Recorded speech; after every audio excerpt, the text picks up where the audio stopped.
Hello friends, welcome to mathematics with Manisha.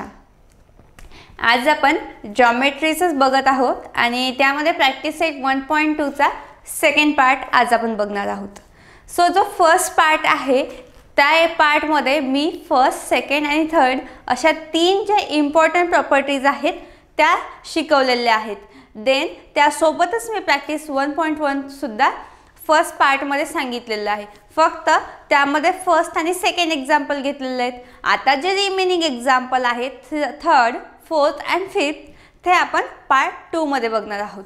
So ते easy आहे learn करण्यासाठी, ते आज आपण लर्न करणार आहोत। आणि पार्ट 1 ची जर तुम्हाला लिंक हवी असेल तर वरती जे आय बटन आहे तिथे तुम्हाला लिंक मिळेल आणि खाली डिस्क्रिप्शन बॉक्स आहे तिथे सुद्धा तुम्हाला आपला पार्ट 1 ची लिंक मिळून जाईल। ओके, सो आपण जे फोर्थ नंबरचं एक्झाम्पल आहे त्याला स्टार्ट करूया। आता थर्ड नंबरच्या एक्झाम्पलला थर्ड जे एक्झाम्पल आहे त्याची डायग्राम मी बोर्डवर ड्रॉ केलेली आहे। आता ते एक्झाम्पल मी रीड करते, तुम्ही लक्ष द्या। In the adjoining figure, segment PS is perpendicular segment RQ, segment QT perpendicular segment PR. If RQ equals to 6, PS equals to 6 and PR equals to 12, then find QT. आता third जे example मध्ये आहे त्यामध्ये आपल्याला विचारलेला आहे QT, म्हणजे ही जी line आहे किंवा हाईट असेल किंवा बेस असेल, अजून आपण बघितलेलं नाही, हे जे काही असेल हे आपल्याला फाइंड आउट करायचे। आता बघा फर्स्ट, सेकंड हे जे दोन एक्झाम्पल आपण बघितले यामध्ये आपण फाइंड आउट काय केलं, रेशो केला। मग रेशो फाइंड आउट करण्यासाठी आपण ज्या इम्पॉर्टन्स प्रॉपर्टीज बघितल्या होत्या पार्ट 1 मध्ये त्या आपण यूज केल्या, त्या अप्लाय केल्या। बट आता हा जो थर्ड एक्झाम्पल आहे इथे प्रॉपर्टी तर यूज होते, बट इथे प्रॉपर्टी यूज करण्यासाठी आपल्याला अगोदर QT काढायचा आहे, म्हणजे ट्रायंगल हवा। आता थर्ड एक्झाम्पल्समध्ये त्यांनी आपल्याला ट्रायंगल दिलेला आहे।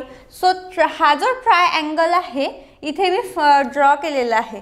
आता या ट्रायंगलमध्ये त्यांनी आपला QT म्हणजे ही जी हाईट आहे, आता ही ॲक्च्युली हाईट आहे आणि ही जी हाईट आहे ही PQR या ट्रायंगलची आहे, ती आपल्याला फाइंड आउट करायची आहे। मग ती फाइंड आउट करायची आहे तर त्यांनी आपल्याला हे जे बाकीचे आहेत PS, PR झालेत, RQ झालेत, याच्या व्हॅल्यूज दिलेल्या आहेत। मग त्या व्हॅल्यूजचा आपल्याला यूज करायचा आहे आणि देन फाइंड आउट करायची आहे।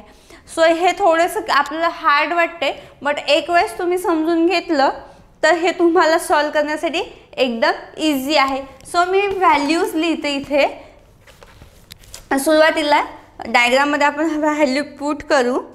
त्यांनी आपल्याला सांगितलेलं आहे PS आहे 6, RQ आहे 6 आणि PR आहे 12 आणि आपल्याला फाइंड आउट करायचा QT। मग आता QT फाइंड आउट करायचा आहे आणि आपल्याला दोन ट्रायंगल्स दिसतात। एक ट्रायंगल्स आहे PQR आणि सेकंड जो ट्रायंगल आहे तो आहे PSR। मग आता आपल्याला PSR आणि PQR असे दोन जे ट्रायंगल्स आहेत याचा यूज करायचा आहे का एक्झाम्पलमध्ये, तर नाही। आपला जे आन्सरमध्ये ट्रायंगल हवा आहे तो फक्त हवा आहे PQR। मग आता हा एकच ट्रायंगलचा यूज का करणार आपण, कारण की मला व्हॅल्यू हवी आहे QTची। जर मला व्हॅल्यू QTची हवी असेल तर मी हा कशाला घेईल, हा ट्रायंगलचं मला कामच नाही आहे ना PSRचं, कारण की ऑलरेडी PSची आपल्याला व्हॅल्यूज मिळालेली आहे। देन इथे RQची दिलेली, त्यांनी आपल्याला QS फाइंड आउट करा असं म्हटलंच नाही। जर त्यांनी आपल्याला म्हटलं असं QS फाइंड आउट करा तर आपण हा ट्रायंगल घेतला असता। सो इथे आता हा आपल्याला कामाचाच नाही आहे प्रॉब्लेम, हा जो ट्रायंगल आहे कामाचा नाही इन द सेन्स कसा की तो मुळातच कामाचा नाही असं मी म्हणत नाही आहे। त्याच्या ज्या व्हॅल्यूज आहेत किंवा इथे जी हाईट आहे PS ही व्हॅल्यू आपल्याला कामात येणार आहे आणि RQ ही सुद्धा व्हॅल्यू कामात येणार आहे। ओके, आता बघा जर मी ट्रायंगल PQR बद्दल विचार केला तर PQR ह्या ट्रायंगलमध्ये QT ही झाली हाईट आणि पी आर काय झाली बेस, पी आर काय झाला बेस. मग इथे मला हाईट नाही माहीत बट बेस माहीत आहे, म्हणजे मी पी क्यू आरला पी क्यू आरचं लक्षात ठेवून हाईट आणि बेस असं लिहू शकते. देन अगेन मी मेन्शन करते triangle P Q R, but second time जेव्हा मी मेन्शन करते ट्रायंगल पी क्यू आर तेव्हा क्यू टी ही हाईट न घेता मी मेन्शन करते हाईट पी एस. कुठली करते हाईट पी एस. बघा जर हा ट्रायंगल असेल, असा आहे तो ट्रायंगल, सुरुवातीला आपण ही घेतली होती हाईट, आता मी हाईट घेते इथे. जर मी इथे लाईन काढली तर ती अशी होईल, म्हणजे या ट्रायंगलची ही काय झाली हाईट आणि ही काय या ट्रायंगल, जर मी इथे हे जॉईन केलं तर या ट्रायंगलची ही काय झाली, हा काय झाला बेस, ही हाईट आणि हा बेस. आता मी असं का म्हटलं हा बेस, बेस फक्त इथपर्यंतच मी घेईल. हा या दोन जे पॉईंटमधला आहे तो बेस आणि या पॉईंटपासनं तर या पॉईंटपर्यंत ही काय झाली हाईट, ही काय झाली हाईट. सो सेकंड जो ट्रायंगल मी मेन्शन करेल तेव्हा मी असं मेन्शन करेल आणि असं लक्षात घेईल. आणि फर्स्ट जेव्हा मी ट्रायंगल हे करेल यूज करेल फर्स्ट ट्रायंगलचा मेन्शन करेल तेव्हा पी क्यू आर घेऊन ही त्याची हाईट घेईल आणि हा काय हे काय घेईल त्याचा बेस. हे फक्त तुमच्या लक्षात यायला हवं की सेकंड जेव्हा आपण मेन्शन करतो पी क्यू आर, नेम जरी सेम असले तरी दोघांचा जो बेस आणि हाईट आहे ही डिफरंट आहे. यासाठी घेत आहे मी डिफरंट, कारण की मला क्यू टीची व्हॅल्यू हवी, क्यू टीची व्हॅल्यू हवी म्हणून. सो आता तुमच्या लक्षात आलं इथे की मी सेकंड टाइम ही हाईट घेईल आणि बेस घेईल आर क्यू. आता तुम्ही म्हणाल आर एस का नाही, कारण की आपला original triangle P Q R आहे आणि त्याचे जो पी क्यू आर जी आहे त्यावर आपण हाईट ही काढलेली आहे आणि पी क्यू आरचा जो बेस आहे हा काय आहे आर क्यू. आर क्यू का आहे, कारण की त्याच्यावर ही परपेंडिक्युलर आहे पी एस, म्हणून आपण तो बेस घेतला. सो आता आपण हे मी तुम्हाला थेरॉटिकली सांगितलं, म्हणजे जस्ट समजून सांगितलं डायग्रामवरनं आन्सर काय येणार ते. आता हेच आपलं इथे लिहायचं आहे. ओके, तर बघा मी इथे लिहिते in triangle P Q R.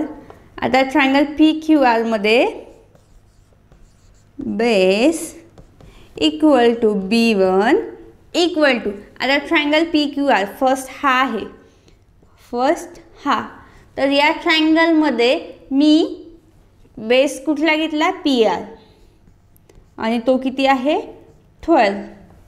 Then height, height equals to H1 equals to किती Q T.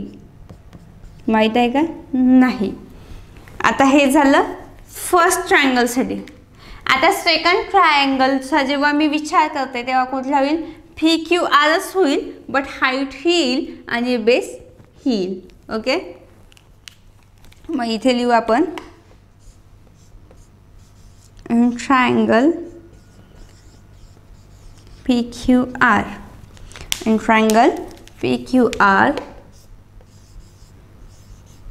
Base equals to B2 equals to, आता यामध्ये बेस आहे आर क्यू आणि तो किती आहे 6, त्याची व्हॅल्यूसुद्धा किती आहे 6. देन हाईट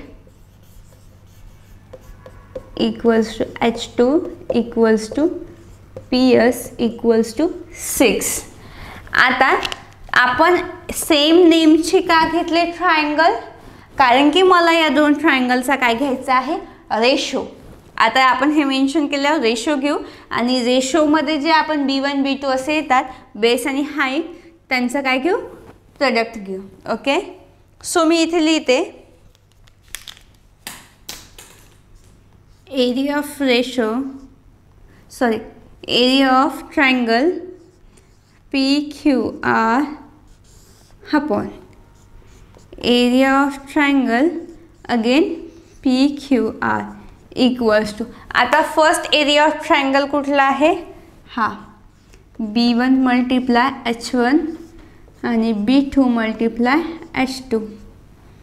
अगेन B1 काय आहे 12 H1 माहिती आहे का? नाही. मग H1लाच आपण काय म्हटलेलं आहे? QT अपॉन B2H2 म्हणजे किती? 6 मल्टिप्लाय 6 आणि area of triangle PQR, area of triangle PQR हे जर मी कॅन्सल केले तर इथे काय येते? 1 म्हणजे इथे येईल 1. मग आता 6 1 आहे आणि इकडे QTची मला व्हॅल्यू काढायची आहे.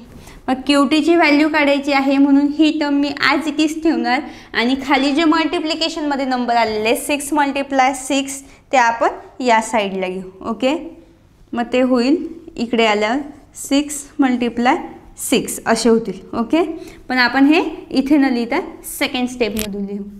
मग 6 multiply 6 equals to 12 multiply QT. आता इथे आणखी लक्षात येते तुम्हाला, जर मी ही स्टेप लिहिण्या अगोदर असं केलं तर 6 1 जा 6, 6 2 जा 12, 6 2 जा 12 म्हणजे इथे काय होते? पुन्हा 2 जातात आणि 2 1 जा 2, 2 3 जा किती होतात?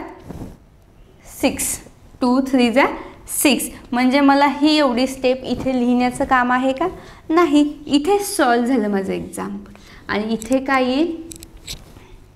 इथे येईल QT अपॉन 3 आणि इथे 1 ॲज इट इज. मग आता मला QTची व्हॅल्यू हवी आहे म्हणून QT me as it is ठेवते आणि ही जी 3 आहे इकडे इथे डिवाइड आहे, इकडे गेल्यावर काय होईल? मल्टिप्लाय आणि 1 मल्टिप्लाय 3 इक्वल्स टू QT. आणि तुम्हाला माहिती आहे 1नी जरी 3ला मल्टिप्लाय केलं तरी आन्सर काय ते 3 आणि इथे काय होईल? QT इक्वल्स टू 3 आणि हे काय झालं आपलं आन्सर. हे काय झालं आन्सर आणि आपल्याला हेच हवं होतं QT आणि ती फायनली आपल्याला मिळालेली आहे. लक्षात आलं? एक्झाम्पल नंबर 3 किती इझी आहे. फक्त आपण काय घेतलं? ट्रायंगल PQR घेतले आणि त्याचे बेस आणि हाईट दोन्ही वेळेस वेगवेगळ्या घेऊन त्याचे रेशो काढले आणि रेशोमध्ये काढताना हे जे आहे इथे फक्त व्हॅल्यू पुट केलं. आता इथे तुमच्या लक्षात आलं असेल B1 आणि H1. मी ही प्रॉपर्टी काय घेतली? कारण की बेस आणि हाईट दोन्ही दिलेले आहेत. मग जेव्हा बेस आणि हाईट दिलेली असते तेव्हा फर्स्ट प्रॉपर्टी यूज होते किंवा फर्स्ट प्रॉपर्टी अप्लाय होते. मग फर्स्ट प्रॉपर्टी कुठली आहे? The ratio of area of true triangles is equals to product of their bases and corresponding heights. ही काय झाली? फर्स्ट प्रॉपर्टी आणि ती आपण इथे अप्लाय केलेली आहे. ओके, आता आपला 4th नंबरचं जे एक्झाम्पल बघायचं आहे ते सुद्धा कसं आहे? इझीच आहे ॲज असंच जे 3rd एक्झाम्पल आहे त्याचप्रमाणे. ओके, सो आपण 4th एक्झाम्पलला स्टार्ट करू.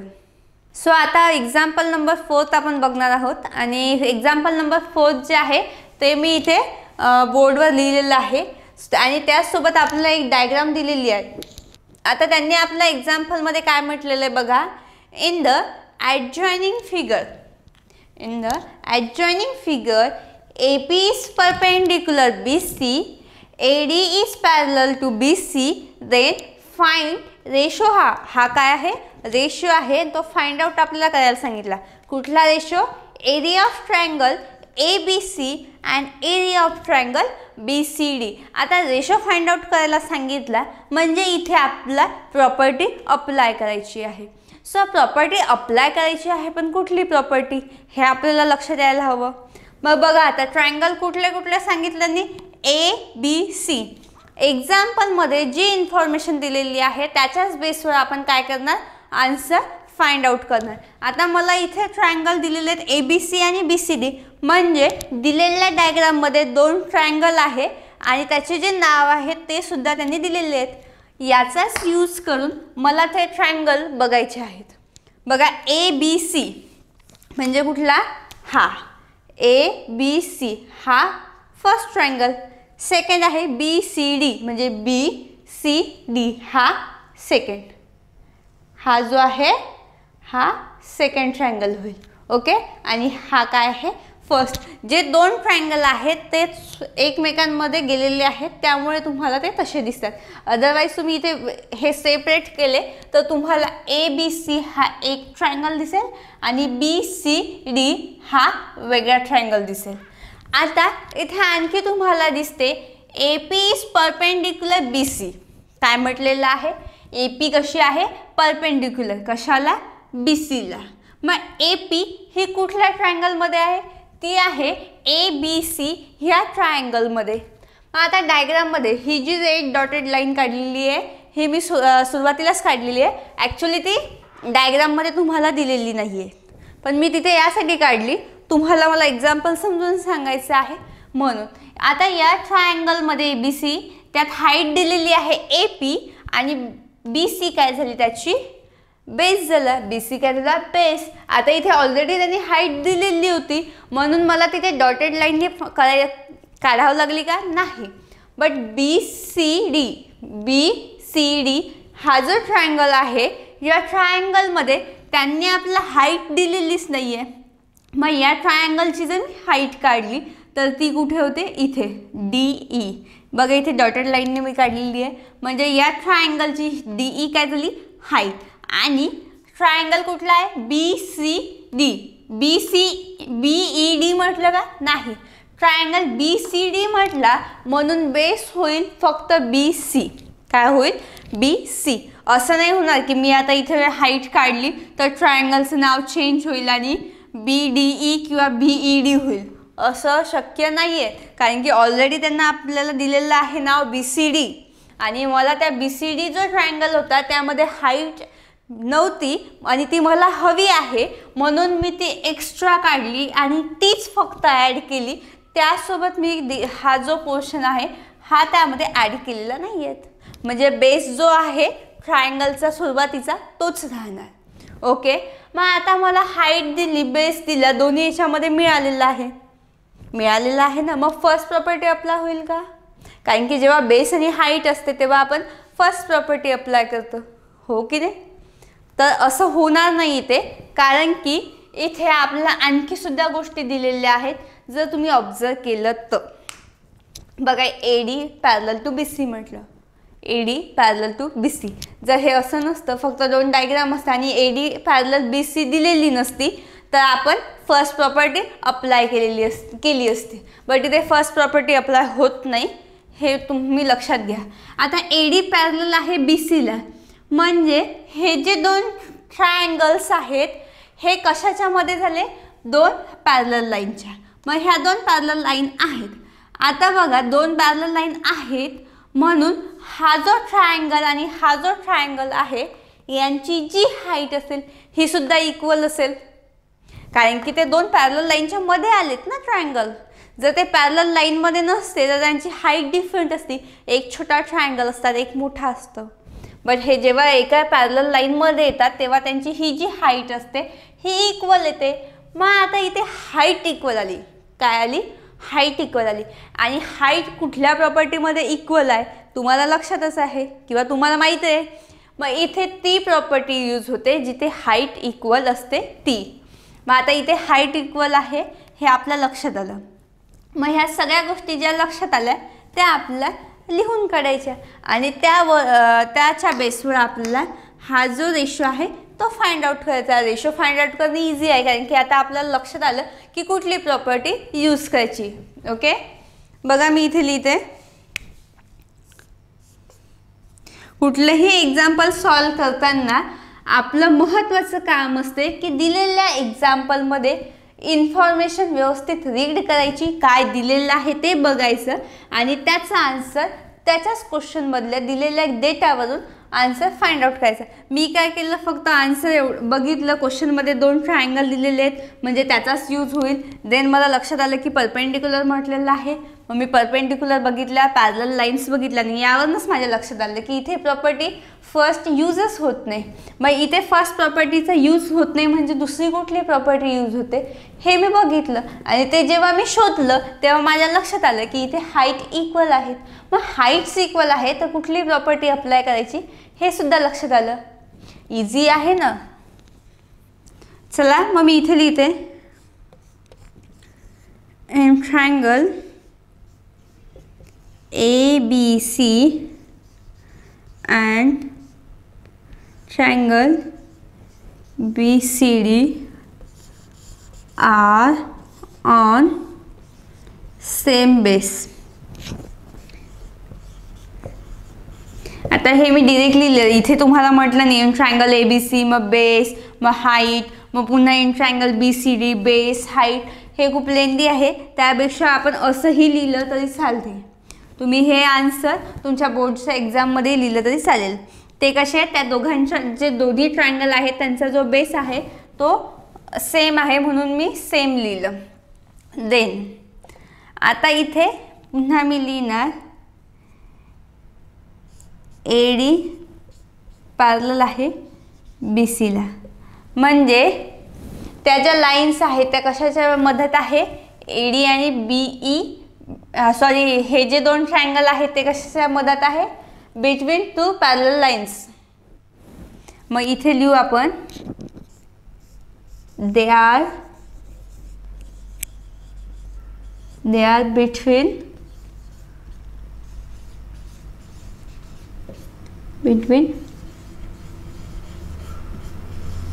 parallel line.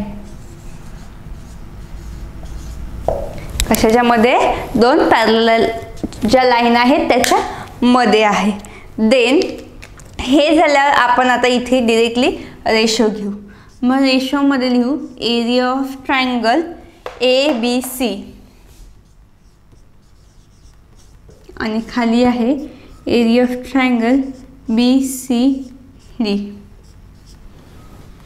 मग एरिया ऑफ ट्रायंगल ABC मध्ये बेस आहे BC मल्टिप्लाय हाईट आहे AP upon in triangle BCD मध्ये बेस आहे BC अँड हाईट आहे DE.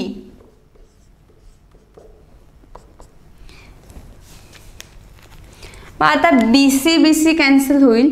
इथे येईल AP अपॉन DE. आता बघा AP आणि DE हे हाईट्स कशा आहेत, इक्वल आहे. मग मी इथे लिहू शकते देअर heights are equal. कशा आहेत, इक्वल आहे. म्हणजेच काय होईल, AP इक्वल्स टू DE होईल. मग मी इथे लिहिते AP अपॉन AP. का, देअरफॉरमध्ये लिहिलेलं आहे. मग AP कॅन्सल होईल आणि आन्सर येईल 1. काय येईल, 1. आणि हा जो रेशो आहे जो आपल्याला सांगितलेला आहे त्याचा आन्सर किती आलं, 1. मग इथे लिहू आपण एरिया ऑफ ट्रायंगल ABC आणि एरिया ऑफ ट्रायंगल BCD आणि हे काय झालं आपलं फायनल आन्सर. ओके, लक्षात आलं किती इझी आहे. इथे बेस सुद्धा आपला इक्वल दिलेला आहे, बेस सुद्धा सेम आहे आणि हाईट सुद्धा सेम आहे. मग अशा वेळेस आपण इथे प्रॉपर्टीज यूज केलेली आहे, बट ती प्रॉपर्टी आपण इथे सांगितलेली नाही. जसं फर्स्ट आणि सेकंड एक्झाम्पलमध्ये मी सांगितलं होतं आणि इथे तुम्हाला प्रॉपर्टीज लिहून दिली होती किंवा सांगितली होती की ही प्रॉपर्टी आपण यूज केलेली आहे आणि इथेच तुम्हाला ती रीड करून सुद्धा दाखवलेली आहे फर्स्ट आणि सेकंड एक्झाम्पल. पण आता हे बघा, मी जसं एक्झाम्पलच्या सुरुवातीला सांगितलं हाईट सेम आहे म्हणजे कुठली प्रॉपर्टी यूज करायची हे तुमच्या लक्षात यायला हवं. बट या एक्झाम्पलमध्ये प्रॉपर्टी जर आपण बघितलं तर हाईट पण इक्वल आहे आणि बेस पण इक्वल आहे. मग तुम्ही म्हणाल हाईट इक्वल आहे याची प्रॉपर्टी वेगळी आहे, बेस इक्वल आहे त्याची प्रॉपर्टी वेगळी आहे, मग दोन प्रॉपर्टी एकत्र यूज करायच्यात का, तर असं नाही आहे. हे फक्त मी तुम्हाला समजण्यासाठी प्रॉपर्टीचं सांगितलं. इथे आपण डिरेक्टली रेशो घेतला आणि बेस इक्वल आहे तर ते कॅन्सलच झाले आणि हाईट ॲज इट इज आपण ठेवलं आणि देन त्यांना नंतर सांगितलं. इथपर्यंत आपला बेस इक्वल होता, बट इथनं आपण हाईट इक्वल घेतली आणि हाईट इक्वल घेतल्यावर त्या कॅन्सल झाला आणि त्याचा आन्सर काय आलं 1. म्हणजे दिलेल्या रेशोचा आपण आन्सर काढायचं होतं आणि ते फायनली आपण काढलं आहे. सो आता प्रॅक्टिस सेट 1.1 मधलं जे लास्ट एक्झाम्पल आहे ते आपण बघणार आहोत. सो लास्ट एक्झाम्पलमध्ये सुद्धा आपल्याला काही सब एक्झाम्पल आलेले आहेत किंवा जसे आपण क्वेश्चनचा सब क्वेश्चन्स असतो तसे एक्झाम्पल्समध्ये पण काही आणखी एक्झाम्पल्स आलेले आहेत. फिफ्थमध्ये जे 4 एक्झाम्पल आहे ABCD असे ते आपल्याला बघायचे आणि त्या एक्झाम्पलमध्ये सुद्धा प्रॉपर्टीज अप्लाय होतात. सो मी त्या प्रॉपर्टीज इथे तुम्हाला लिहून दाखवणार नाही आहे. ब्रॅकेटमध्ये फक्त प्रॉपर्टी 1 2 असं सांगणार, तुम्ही ती एक्झाममध्ये लिहायची. तुम्ही असं लिहिलेलं चालत नाही की प्रॉपर्टी 1 प्रॉपर्टी 2. मी लिहिते कारण की मला इथे बोर्डवर ते लिहिता येत नाही एवढं मोठं, कारण की जागा माझ्याकडे कमी आहे. तुम्ही तुमच्या नोटबुकमध्ये प्रॉपर्टी 1 म्हटलं तर प्रॉपर्टी 1चा जो स्टेटमेंट आहे ते कंप्लीट लिहायचं. ओके. सो मी 5th जे एक्झाम्पल आहे त्याला स्टार्ट करते. एक्झाम्पल 5 मध्ये त्यांनी आपल्याला 4 जे एक्झाम्पल दिले ते आणखी ते आपल्याला सॉल्व करायचे आणि हे जे 4 एक्झाम्पल तुम्ही जर ऑब्झर्व केलं तर हे सगळे कसे आहेत, रेशोच्या फॉर्ममध्ये आहेत.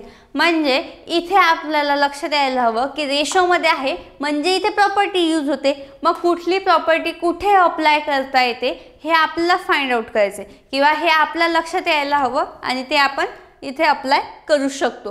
हे जर एक वेळेस तुमच्या लक्षात आलं तर. एक्झाम्पल अगदी सोपं आहे. इथे बघा त्यांनी आपल्याला एक्झाम्पलमध्ये डायग्राम दिलेली आहे. आता डायग्राममध्ये ABC हा एक ट्रायंगल आहे. देन PBC हा एक ट्रायंगल आहे. देन PQB हा एक ट्रायंगल आहे. PQC हा एक ट्रायंगल आहे. म्हणजे असे खूप सारे ट्रायंगल त्यामध्ये दिलेले आहेत. बट रेशोमध्ये जे ट्रायंगल्स आलेले आहेत त्याचाच आपल्याला काय काढायचं आहे, रेशो. आणि त्याच ट्रायंगलवरून आपल्याला जी व्हॅल्यू आहे ती सुद्धा काढायची आहे. मग बघा फर्स्ट जे एक्झाम्पल आहे इथे कुठली प्रॉपर्टी यूज करायची आहे हे मी तुम्हाला सांगते. अगदी सोपं आहे. बघा एरिया ऑफ ट्रायंगल PQB. आता एरिया ऑफ ट्रायंगल PQB कुठला आहे, ट्रायंगल PQB म्हणजे हा ट्रायंगल. देन ट्रायंगल PBC म्हणजे PBC हा छोटा प्लस हा मोठा. जर तुम्ही ह्या दोनच ट्रायंगलचा विचार केला बाकी ट्रायंगलचा नाही म्हणजे एक असा ट्रायंगल येईल, हा होईल PQB. PQB हा फर्स्ट आणि देन PBC म्हणजे PB आणि हा असा जर वाढवला तर मी काय होईल, C. आता बघा या ट्रायंगलमध्ये हा छोटा प्लस हा मोठा, यामध्ये हाईट जी आहे ही इक्वल दिसते. काय दिसते, हाईट इक्वल. आता तुम्ही इथे बघितलं तर म्हणजे बऱ्याच जणांना इझी आहे हे, पण मॅक्झिमम स्टुडंट हे सॉल्व करू शकतात आणि काही जे मिनिमम स्टुडंट आहे ते नेहमी कन्फ्यूज होतात की हाईट ही घ्यायची की ही घ्यायची. मग असं जेव्हा लक्षात येत नसेल तेव्हा जे आपला ट्रायंगल सांगितलं ते वेगळे काढायचे आणि त्यावरनं फाइंड आउट करायचं की कुठली प्रॉपर्टी अप्लाय होते. आता मी तुम्हाला समजून सांगते. इथे बघा मी पहिले PQB घेतला, देन PBC घेतला आणि मग इथे घेतल्यावर माझ्या लक्षात आलं की यांची जी हाईट आहे ती सेम आहे. PQची पण PQ आहे आणि PBC हा जो ट्रायंगल आहे त्याची सुद्धा हाईट PQ आहे. मग इथे हाईट सेम आहे. मग जेव्हा हाईट सेम येते तेव्हा कुठली प्रॉपर्टी अप्लाय होते हे तुम्हाला माहीत आहे. मग इथे मी असं म्हणू शकते आणि इथे स्टेटमेंट मग आपल्याला लिहावं लागेल. इथे मी आता स्टेटमेंट लिहत नाही, तुम्ही स्वतः स्टेटमेंट लिहून घ्याल. मग इथे मी लिहिते area of triangle PQB and area of triangle PBC. आन्सरला सुरुवात केली आहे आपण. आता यामध्ये हाईट इक्वल आहे म्हणजे बेस घेऊ आपण BQ. PQB मध्ये बेस येईल BQ किंवा QB आणि PBC मध्ये बेस येईल BC. आता हे आन्सर मी का लिहिलं, कारण की मला माहीत आहे इथे कुठलं स्टेटमेंट यूज होते. इथे हाईट सेम आहेत मग मी इथे लिहू शकते in triangle PQB and triangle PBC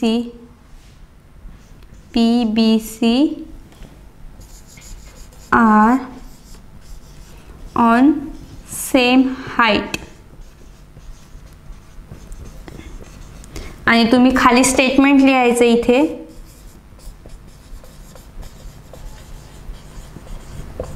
statement मध्ये काय येईल? The ratio of areas of two triangles is with the same height is equals to their corresponding bases. काय? Their corresponding bases. सो आता हे झालं फर्स्ट, एवढंच आहे आन्सर. आणि यावरनं आता सेकंड तुम्हाला लक्षात आलं किती इझी आहे. देन याच प्रकारे सेकंड, थर्ड आणि फोर्थ आपल्याला काढायचे आहेत. आता सेकंड ट्रायंगल म्हटलेला आहे PBC रेशोमध्ये बघा, PBC. मग कुठला? PBC and ABC. म्हणजे हा छोटा ट्रायंगल फर्स्ट येईल आणि याच्या अपॉनमध्ये येईल मोठा ट्रायंगल ABC. PBCचा बेस कुठला आहे? BC. अँड ABCचा बेस कुठला आहे? BC. म्हणजे सेकंड जो रेशो दिला त्यामध्ये इक्वल काय मिळाला आपल्याला? बेस. मग कुठल्या प्रॉपर्टीमध्ये बेस इक्वल असतो हे आपल्याला माहित आहे. मग ज्या प्रॉपर्टीमध्ये बेस इक्वल असेल ती प्रॉपर्टी आपल्याला इथे अप्लाय करायची. मग मी इथे लिहिते triangle PBC and triangle ABC are on same basis. Are on same base. मग सेम बेस आहे म्हणून इथे असं येईल area of triangle PBC upon area of triangle ABC equals to. मग बेस इक्वल आहे म्हणून काय येईल? फॉर्म्युलामध्ये हाईट येईल, करस्पॉन्डिंग हाईट असते म्हणून H1 H2. आता H1 म्हणजे इथे काय येईल? PQ आणि ABC मध्ये हाईट आहे AD. आणि इथे तुम्ही स्टेटमेंट लिहाल, इथे स्टेटमेंट लिहायचं the ratio of areas of two triangles with same base is equal to their corresponding heights. हे काय झालं इथलं स्टेटमेंट. हे इथे मी लिहत नाही आहे, माझ्याकडे तेवढी जागा नाही आहे, बट तुम्ही हे नोटबुकमध्ये लिहून घ्या. देन आता थर्ड जे एक्झाम्पल आहे ते आपल्याला बघायचं आहे. मग थर्ड एक्झाम्पलमध्ये आपल्याला कशाचा रेशो काढायचा आहे? Triangle ABC and area of triangle ADC. मग ट्रायंगल ABC कुठला आहे? हा ABC अँड ट्रायंगल ADC. म्हणजे हा मोठा प्लस हा छोटा ट्रायंगल बघा ABC असा होईल तो. ABC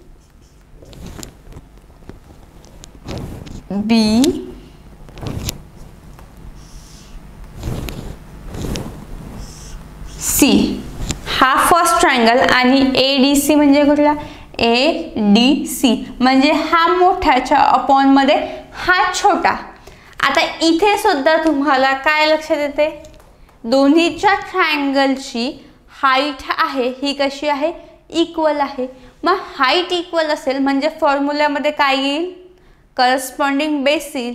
म्हणजे इथे प्रॉपर्टी कुठली अप्लाय होते?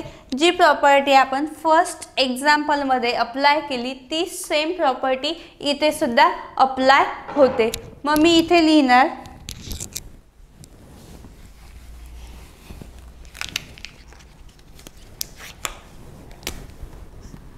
in triangle ABC and triangle ADC are on same heights.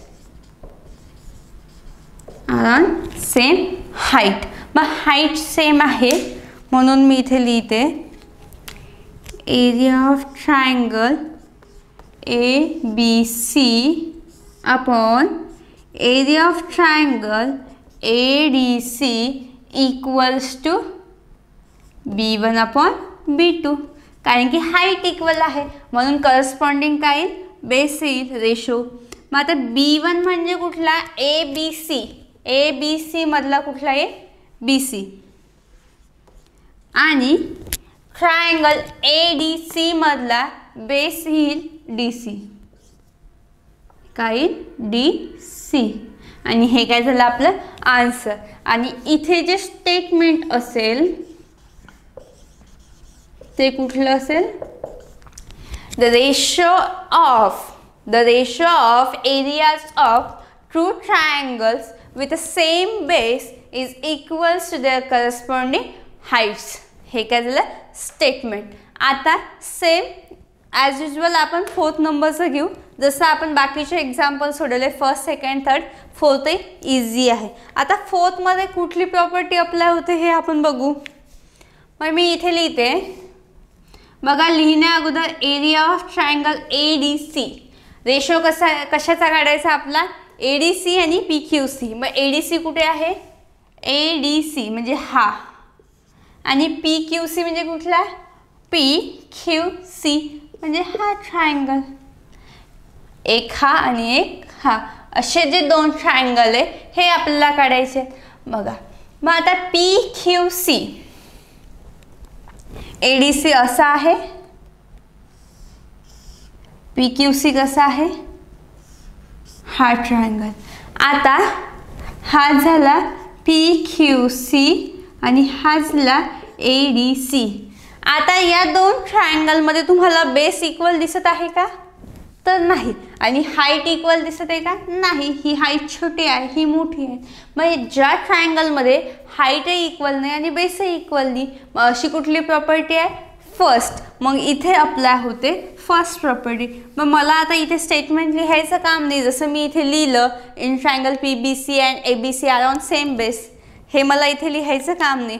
मग मी डायरेक्टली इथे असं लिहू शकते, area of triangle ADC upon area of triangle PQC equals to B1 multiply H1 B2 multiply H2.